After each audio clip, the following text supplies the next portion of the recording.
Quad বৈঠকে অংশ নিতে ৩ দিনের সফরে যুক্তরাষ্ট্র গেছেন ভারতের প্রধানমন্ত্রী নরেন্দ্র মোদি।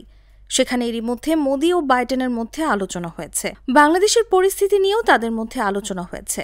ভারতের পররাষ্ট্র সচিব বিক্রম মিস্ত্রি এ তথ্য নিশ্চিত করেছেন।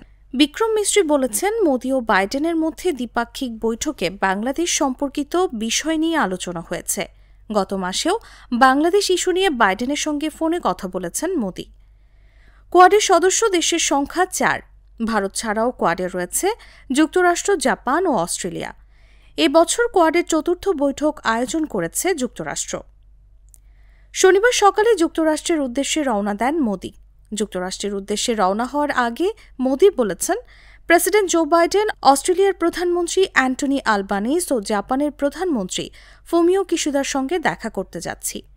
ইন্দো প্রশান্ত মহাসাগরীয় অঞ্চলে শান্তি, সংহতি ও অগ্রগতির কথা চিন্তা করে এমন ৪ সমদর্শী দেশের সংগঠন হিসেবে কোয়াড উঠে এসেছে। বাইডেনের সঙ্গে আমার বৈঠকে যুক্তরাষ্ট্র ও ভারতের দ্বিপাক্ষিক সম্পর্ক আরও দৃঢ় হবে বলে আমি আশা করছি। নিজের শহর উইলমিংটনে কোয়াডের বৈঠক আয়োজন করেছেন বাইডেন। ওই বৈঠক ছাড়াও যুক্তরাষ্ট্রে ৩ দিনে একাধিক কর্মসূচি রয়েছে মোদির। গুড লাক পেনের সফট অয়েল বেসড ইঙ্ক দেয় নিখুঁত লেখার আত্মবিশ্বাস। Good luck pen, make your lakh.